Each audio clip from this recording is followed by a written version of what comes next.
Today on SUNUP, we've got the holiday spirit with some of our favorite stories of 2010.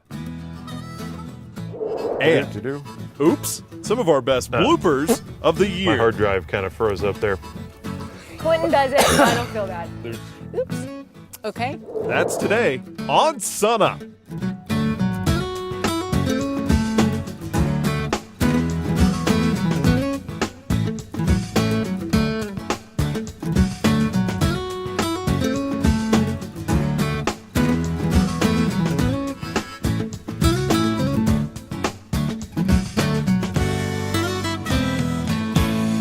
Good morning, everyone, and welcome to SUNUP. I'm Lyndall Stout. We're joining you today from the sale barn at Perkins for a look back at some of our favorite stories of the year. And joining me, my colleagues Austin Moore and Dave Deacon. Hi, guys. Hi. Howdy. What a year 2010 was. It really has been a great year, and it's been a year's changes, too. And of course, you've seen a lot of changes yourself this year, Lyndall. And none bigger in my past 19 years than actually coming back to Oklahoma to work for OSU and for the SUNUP crew. And by coincidence, the very first story I did for SUNUP was on homecoming at OSU. Let's take a look. Welcome to Farmhouse, home of an agriculture fraternity at OSU and quite a construction project. Could I kind of call you the foreman? That would be about right. Okay. The boys here are putting together the structure of their house deck, a long-standing homecoming tradition. They actually spend quite a bit of time before homecoming laying out their design, trying to figure out what kind of theme and story their house deck is going to display. The planning starts in February. But we kind of all collaborate on what we want to try to do just visually, and then a couple of us guys will kind of come together and figure out, well, how do we make this move? How do we make this come off of the deck? Robert Hall is a junior agribusiness major from Goodwell. Well, I'm kind of the outside guy. My main job is just putting the structure together and kind of designing a lot of it and making sure it all works so that when they hang the pump on it, everything, comes together. That's black, so the first two rows are black, so just give me black for now. Inside, team members from Alpha Delta Pi sorority are working just as hard. They've been working on it since the first week of school. That's when we started pumping. I have a program on my computer where I create the images and put them together how I want, and then we put them into another system that gives us a grid, and we assign colors, and that's how we come up with the big picture. This year's theme, Life in the Cowboy Nation. Lindsay Arnold offers me a lesson. You'd look off the sheet of paper and say, that symbol goes with that hole. And you'd look on the sheet over here, figure out what color it is, and place it in the hole. Turns out it's a lot harder than it looks. Like that. And it doesn't matter, I can stick it in here? Yeah. Okay. Uh-oh. Yeah. And for stuff like that, I pushed too far. Maybe I should just leave the pumping to the experts. Regardless, there are lots of lessons here. The teamwork, the organizational skills, the planning and execution of a project, that'll come in, helpful when they get out in the real world after they leave OSU. The end result makes you feel really good that you spent all that time and work and something this big came together. So. And suddenly, it does come together. Communication, teamwork, and real-world skills. Just in time for homecoming.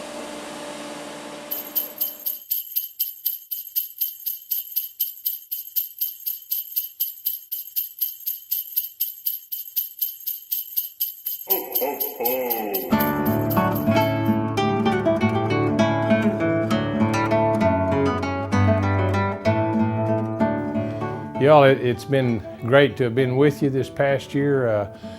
Those of us in the College of Agricultural and Natural Resources, thank you very much for having the opportunity to visit with you in your living rooms and in your kitchens. And we look forward to a great year next year with you.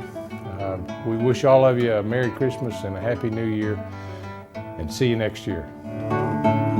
I want to thank you for your support this year. I've enjoyed working with you. I want to wish you a Merry Christmas and a very prosperous 2011. We want to extend a very, very happy holidays to all the ranching families of Oklahoma, and especially a very blessed Christmas for those families that are missing loved ones that are overseas in uniform, protecting our great nation and helping to bring freedom to other parts of the world. So Merry Christmas to all of those folks this particular 2010, and we hope for the very best for 2011.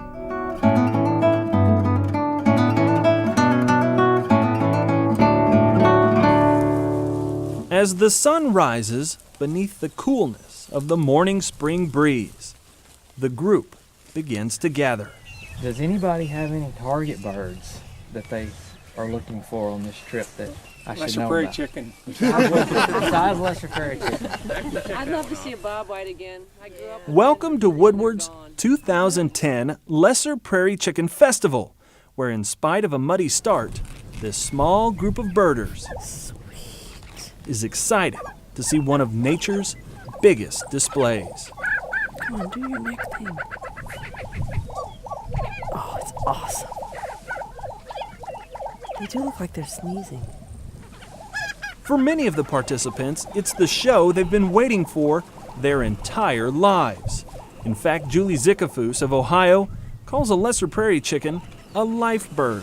A life bird is a bird you've never seen in your life that you want to add to your life list, you know, and that life list is a potent thing. You know, if they want to add baird sparrow to their life list, there's one place you can go, and that's it. And, you know, so a local economy can get quite a boost from a tiny brown bird that most people would completely overlook. The Oklahoma prairie chicken is a bird that's easy to overlook. Current population counts estimate only about 1,500 of these small grouse still live in the state.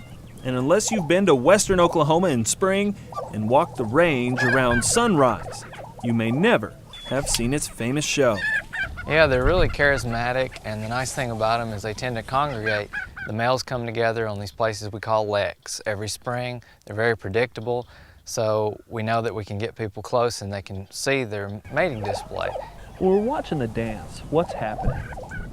Well, grouse in general, the prairie grouse, they tend to come together, a group of males on these leks, and they're displaying, and the females, they come to select which male they want to breed with. They have a lot of what we call secondary sexual characteristics, and they have the pinnae feathers on their neck and these air sacs on the side that they inflate, and they make lots of noises and laughing noises, and they stomp their feet, and they're just very vocal and animated. We birders value that species. We want to see it, we want to know a little something of it, and we care, you know, so we'll travel to go see it.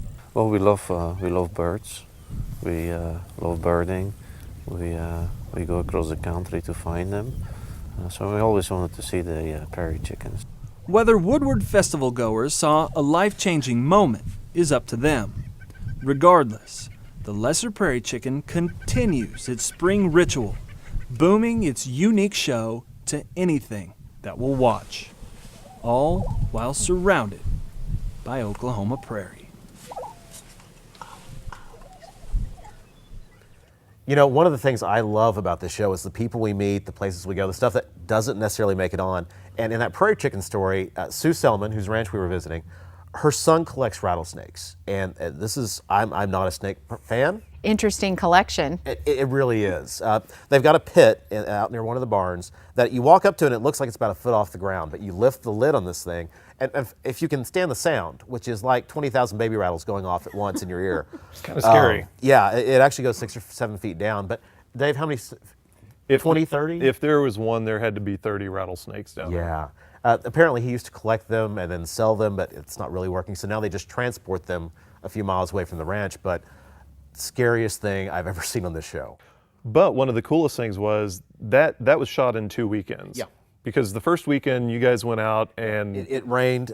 Woodward hasn't seen that kind of rain in a long time. They have this big festival, everyone shows up, all these tourists, and it rains for 2 straight days. It was actually flooding into the hotel we were staying at.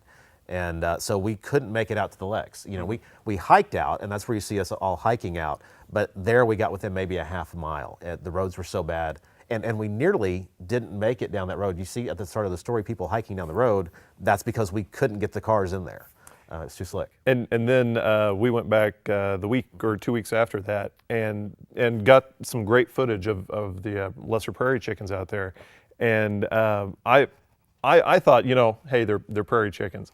It is an amazing experience. Everybody should have the opportunity to go out and see them dance. And we got there at like 5 o'clock in the morning, got in our little tent things, and we were there no longer than 3 minutes. They all came in and started doing their dance. It was amazing. It's fantastic. Lots of great stuff in Oklahoma. And you were mentioning just a second ago about the weather. Of course, you never know what it's going to be like in this state. Oklahoma weather is one of a kind, and that's probably a good thing. Back in the springtime, there was a massive hailstorm that started out of nowhere up in northwest Oklahoma, just showed up and devastated a wheat crop that had the potential of being a superior crop. And it tracked from Blaine County, Kingfisher County, all the way down to southeast Oklahoma. You know, a lot of people really focused on what happened in Oklahoma City, then all the news coverage was on that, and that was devastating. But that agricultural impact, it was dramatic. Absolutely. Okay, let's take a look at that story now. We had been picking a lot of rye. We'd line up, take a big swath, and seen a rye head, we'd cut it off. This year, Norman was proud of his crop. The wheat stood nearly up to his knee. Actually, well, it's the best crop I've had in a long time. Then came May 16th. A storm took Kingfisher County from the western horizon. Of course, I could see a big line up there, and I decided maybe I better get the barn door shut and get the pickup into the shed. As it got closer, Norman could tell this just wasn't your typical Oklahoma springtime storm. Boy, there is hail in there. It was just, it was white. This was just a solid white. The storm dropped hail as big as the size of his fist, and not one of his fields that dotted Kingfisher County was spared. It came in pretty vicious. Then the storm moved on to crush over a dozen other counties in the state. The wind with that hail, sending the hail in sideways, you know. When it passed, the ground was covered in white. And as Norman came out to check on his field after the storm, this is what he found. His hopes for this year's harvest bent, broken, and lying on the ground. It never missed a lick. But the wind was a big factor in the way it treated the wheat because the hail would come down at an angle. Norman wasn't alone. Nearby canola fields were reduced to stems. The promise of one of the best harvests in years was stripped and crushed, turning the 2010 crop into feed for the bugs and birds. It just depended on where you were at within that strip. You know, we had some that was a totally hailed out, and then some that had 10%, 20% on up to 100%. Early estimates say that elevators could see between 2 and 4 million fewer bushels of wheat this harvest. And teams are still estimating the loss of canola. While insurance payments will help those who had it, it doesn't make it any easier to lose what was otherwise promised to be one of the best crops in years. Probably I'll get the tractors and the discs out and start disking it under.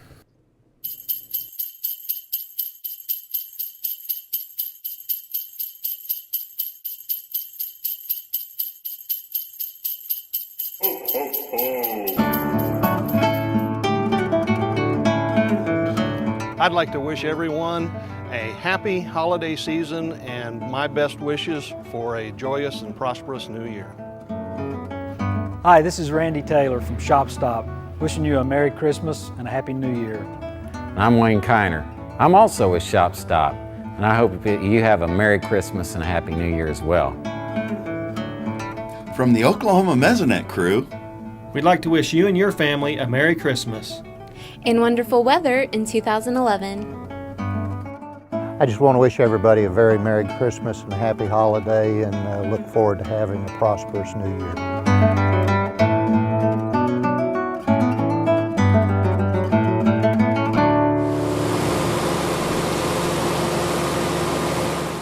With engines running, trucks rolling, and combines cutting, the 2010 wheat harvest is underway. You always think you're ready, and then all of a sudden, boom, combines start rolling, and there's a dozen things you didn't get done. Tom Glazer and his family are continuing their tradition of harvesting wheat with all hands on deck. We get some of them energy burned out of them guys. Dale told him to open the bin, and the grain cart dumped wheat in it, and so it fell out. My brother remarked this morning, he said, I'm not sure whether we're running a harvest crew or whether we're running a daycare. So, we've got his grandkids and my grandkids, and we got quite a crew.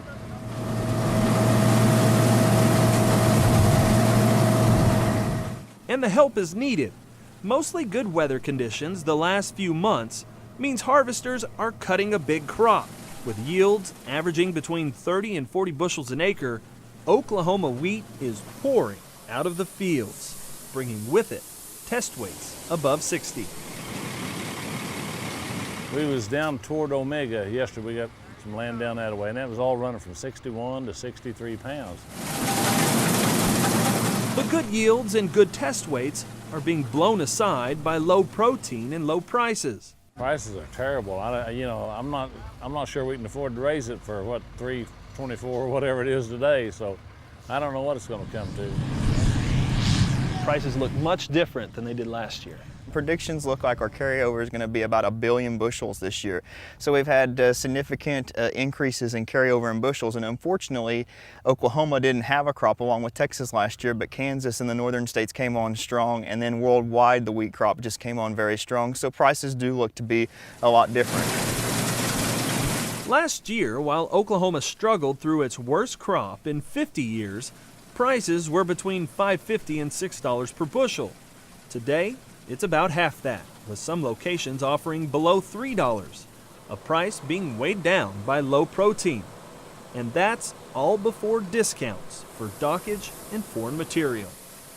We're hopeful that we can keep that protein average around 11.3, 11.6, but right now we've taken in some railroads down to the Gulf, and they have docked it significantly, so that is, going to be some price effects that are going to come on to the producers. And then also we do have some weed problems in the state. Not having a crop last year, we have a lot of Italian rye issues out there, cheat issues because we didn't have strong canopies last year, and those weeds have carried on into this year. So we are seeing a lot more significant dockage taking place, and elevators being a lot stricter on their docking requirements. Which is why the Oklahoma Wheat Commission is already contacting markets in Africa and Mexico, looking for buyers of what is an otherwise excellent crop. After 46 years of making a living off of wheat, Tom Glazer and his family are hoping that there's enough money in these amber waves to continue the tradition. I want to run the combine. Zach will all run the combine. Those are the dreams every generation is hoping to fulfill this year and for years to come. What do we do if they went to school, Trey? We love that one, I guess. Every year, Lyndall, we find ourselves in a situation where you want to get that perfect shot, and then you realize, I might not should be here. And, that wheat story is one of my favorite of those this last year. Dave, you were up in the back of that grain truck. Tell us what happened. Well, the shot where the grain's going from the combine into the back of the truck, and really cool shot and everything. Well, I have a tendency to just go with the camera and just go do stuff. And so I hop up on the back, I'm up there getting this shot and everything. And then I feel like this. The truck's moving. I didn't know this. And so I'm thinking, well, we're going to the Loyal Co-op. Yep. Yeah, no, we didn't. We stopped about 5 feet later. It sounds a little bit like a cartoon sketch. It kind of is. The behind the scenes on SUNUP is often like a cartoon sketch. That's what we're best at. And it's fun. And that's the thing. It's fun. That's the best part. And those kids we saw in the wheat story were great. And there was another kid that you got to interview this year who really touched your heart. I rarely do you find stories where you tear up every time you see them. To this day, I will still watch that story of Gunner over in Sequoyah County, and I still tear up. What a great kid. What a great kid. He said, I want to show a sheep. And the county educator in Sequoyah County, Tony Yates, said, make that happen. And that spirit, of course, is great to think about this time of year. So let's take a look at that story now.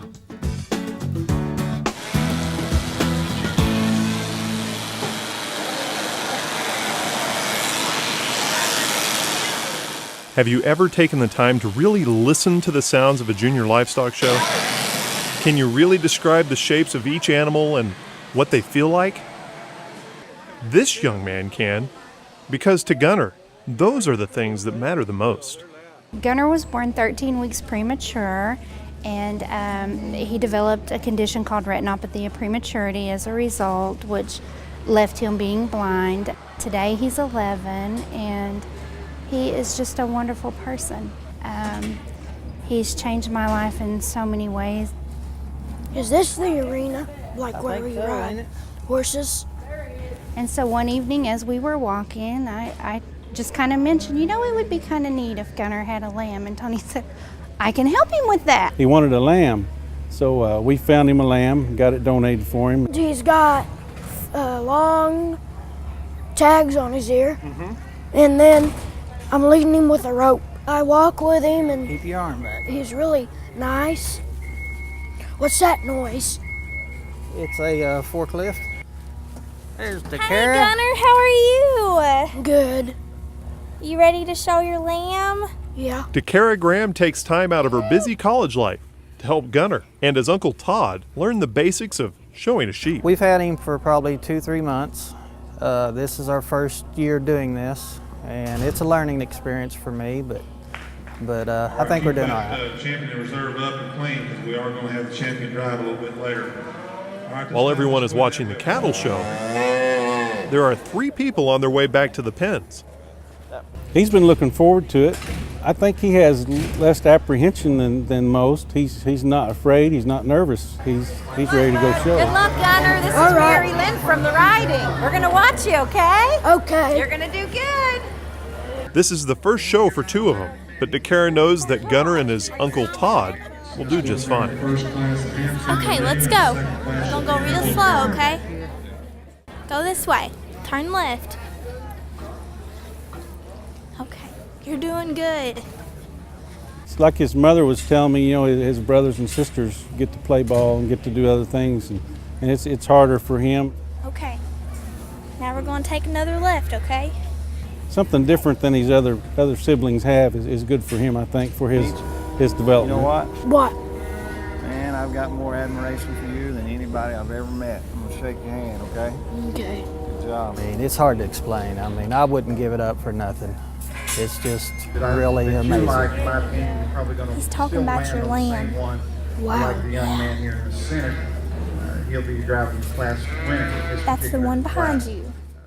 It makes me want to cry. I'm proud of Gunner. I'm very proud of him. You get a ribbon now. Nice steady sheep. Yeah. Yay! He's quite a young man. Thank you very much. Here's your ribbon, buddy. Second class of hands. We need to have that first class of Got it? suffix in the bowling area, please. There you go. First class. It was good. I got a ribbon. 3rd place. Yeah. He's wanting a pig next year, and which we're going to try to talk him in to stay with maybe a lamb till we can kind of get a little experience, but we'll see. Thanks so much for joining us for this look back at some of our favorite stories of 2010. And as we head toward the holidays, of course, we want to say a big thank you to all of you for joining us here on SUNUP each week.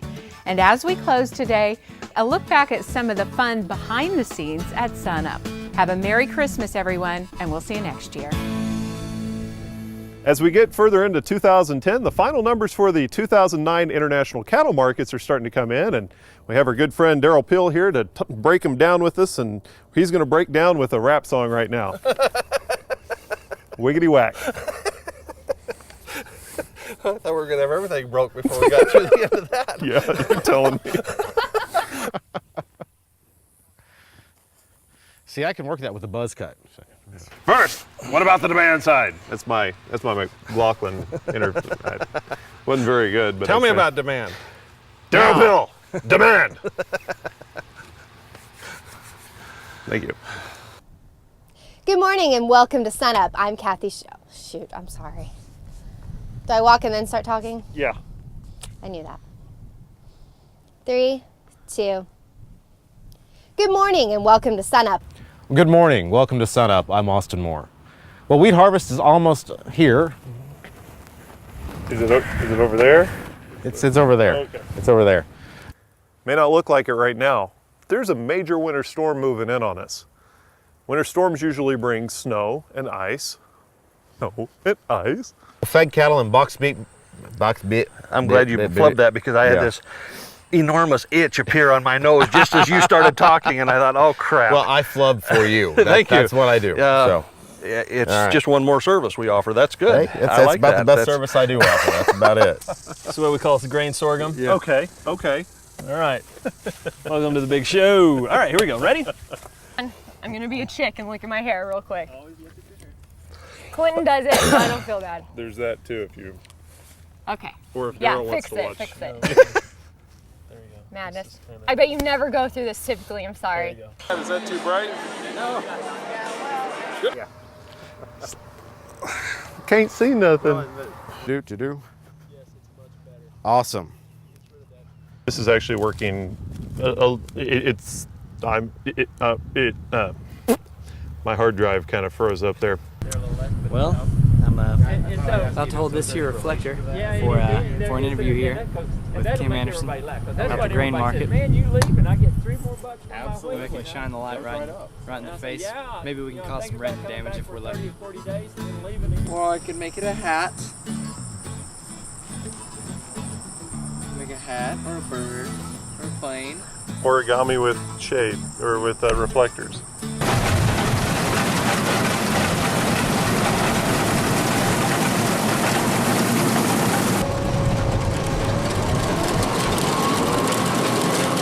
You can always check us out online on our Facebook page or on our website at PA Homepage. That's WBRE's website. Oops. We'll fit in and open up some sesame in Oklahoma. Big rotational crop. Yeah. There we go. And I got open sesame! Yeah! I was proud of you, brother.